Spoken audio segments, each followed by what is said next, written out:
You know what's a good video game series? Mario Kart. Everyone loves Mario Kart, and there is absolutely nothing wrong with Mario Kart. Except, there are dumb things about Mario Kart. At least 10 dumb things about Mario Kart. So here's a list of the top 10 dumbest things in Mario Kart. Please keep in mind that this is merely my opinion, and when you inevitably disagree with me, there's the comment section, and the like button, and the subscribe button. But anyway!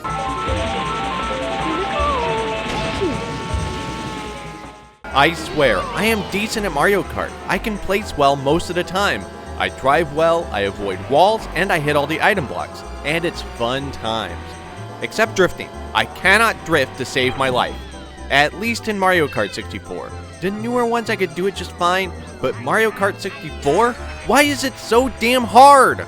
The timing has to be pretty much perfect in order to get the boost, and if you hold onto the drift too long, you spin out or lose control and veer off into a wall. There also seems to be a limited amount of space to even attempt to drift, and that might be because when you are in a drift, you are pointed pretty far into the turn and will careen towards where you don't want to be.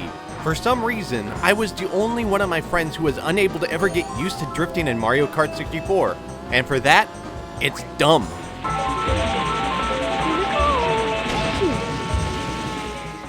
I feel like I have a running theme in some of my videos, and that theme is, babies suck. I said it in my top 10 most hated N64 characters video, and I'm saying it here.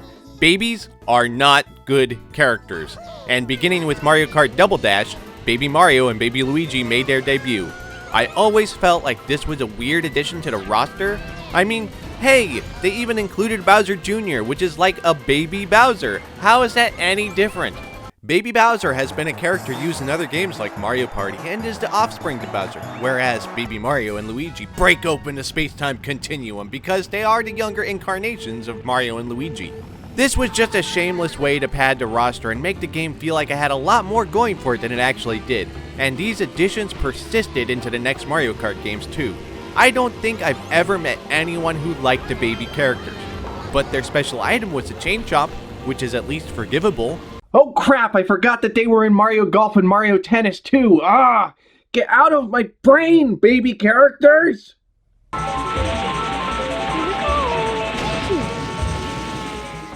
Have you ever played Mario Kart and tried to find that perfect character but nothing seems to work for you? Well, starting with Mario Kart Wii, you could insert your own Mii as a playable character. Just design yourself and slap it into the game and you can race alongside your favorite Mario Kart characters, which you obviously just shunned in favor of yourself. Well, I used to like this, but I don't anymore. And you want to know why? Because I'm boring! Yeah, why would I want to look at my own visage in a game when you can have the option to play as Peach, or Daisy, or Rosalina, or Waluigi? But not Boo, because this isn't Boo, it's King Boo, and he's bleh.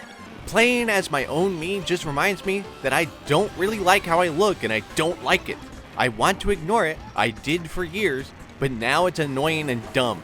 So now I play as more interesting characters, oftentimes Peach because it annoys people for some reason.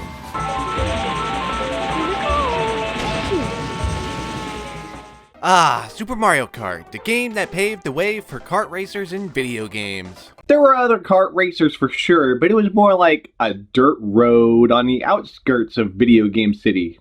A bumpy one. Anyway, Super Mario Kart was good for its time. However, that time is definitely over. Playing the game now is definitely something else. Clunky controls, limited graphics, minimal features. Does that mean it's bad? No, it just didn't age well. It's still playable, but wonky.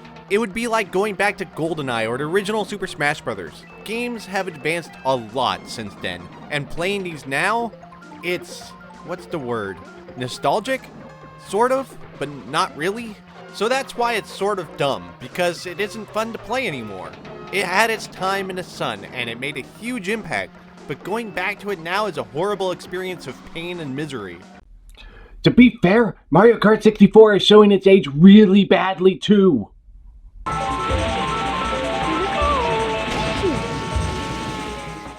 Coins have to be one of the most useless items in Mario Kart. From what I recall, they make you go slightly faster. Like, you can go faster outside of your own ability? Isn't that what items are for? What is the point of them? They also litter the tracks, so you end up going a bit out of your way to try to get to them, which might put you at risk of being hit, which makes you lose more coins, and you can only have like 10 at a time, but for some reason when you have 10, the item blocks like to give you more coins that don't do anything at all for you. Then afterwards, if you get enough coins, they unlock other bits of cars, which makes you able to customize your vehicle more, and you have to race like 100,000 times to unlock everything. Which is pointless, because obviously the best choice of kart is the full Link setup.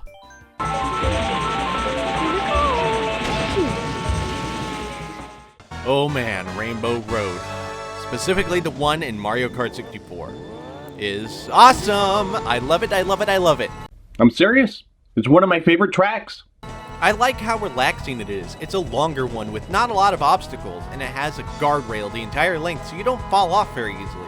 And it's very visually stylized with strong contrasting colors, and you get a nice show of each character floating in the sky, which gives the feeling that you were part of an adventure that included everyone in the game. And the music.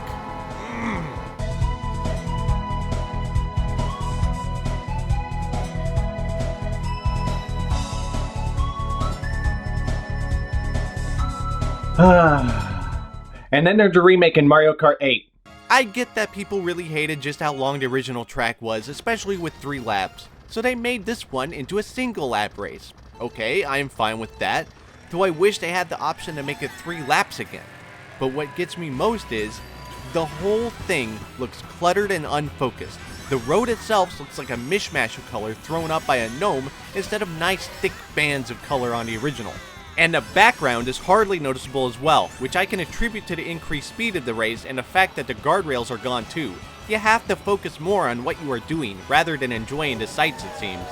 Oh, and then the music is drastically different. It still sounds alright, but it's drowned out by engine noise and stuff, so it doesn't pop out as much. Yeah, I know that people are going to disagree with me on that one, but I will definitely take the original N64 version of the track over this one any day.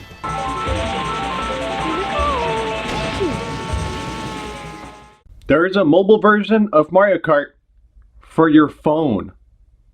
It's a free game, for the most part, because, oh no, a store with things to buy, with real money, ah! If you can't tell, I really don't like microtransactions. I get that it's a free game and that you don't need to pay to play, but it's still predatory. But one of the interesting things I noticed is that the store isn't accessible until you've played the game a fair bit. What other game makes you unlock the store? That's really weird. I don't really want to play enough to get to that point, so...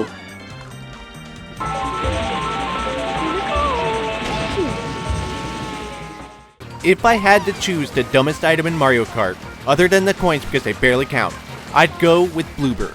What it does is temporarily blinds the other players by spraying nasty goop all over the screen. Ah, Ben Affleck, spooge! It's mostly innocuous, really. The spooge disappears soon enough, even sooner if you boost through it. It's more a tool to annoy other players. The splatter doesn't obscure enough of the screen to make people actually hit obstacles or go off the track often either, so it's mostly useless. And if you use it while in first place, you spooge all over yourself. I think I could have phrased that differently.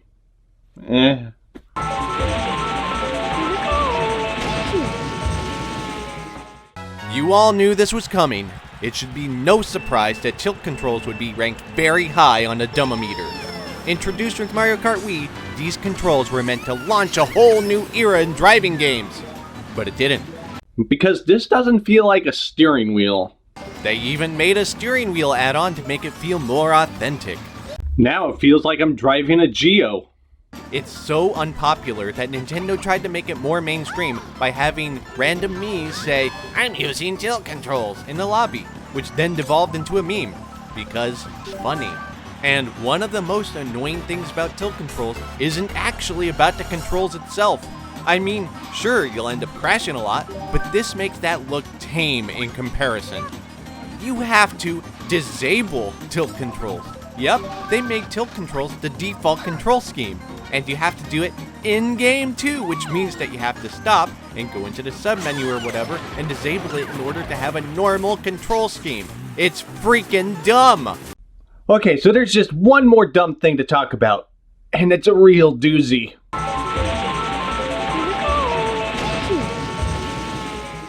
Imagine, if you will, you are driving along and you get an item block, and that item happens to be a red shell. A glorious chance to obliterate the person ahead of you and take the lead. But then, when you line up and fire, it hits a wall and breaks. I hate it! I hate it! I hate it! I hate it! I found this to be a lot more problematic with Mario Kart 64 more than the other games, probably because it has more guardrails. Curse you, Rainbow Road! Even more so if you have the 3 rotating shells, because they tend to fire off in near random directions depending on where they are in their orbit. Even the blue shell is subject to this atrocious donk. No, not my blue shell of ultimate destruction. It's probably why they made the blue shells fly in later games. The later games also got rid of the donk sound in favor of the sound of an egg cracking. It's kinda unsettling how fragile those things are. I've wasted so many shells on this throughout my life, and I consider myself to be a decent player too, so it can't possibly be user error. It has to be the shells themselves. Anyway, the donk is dumb.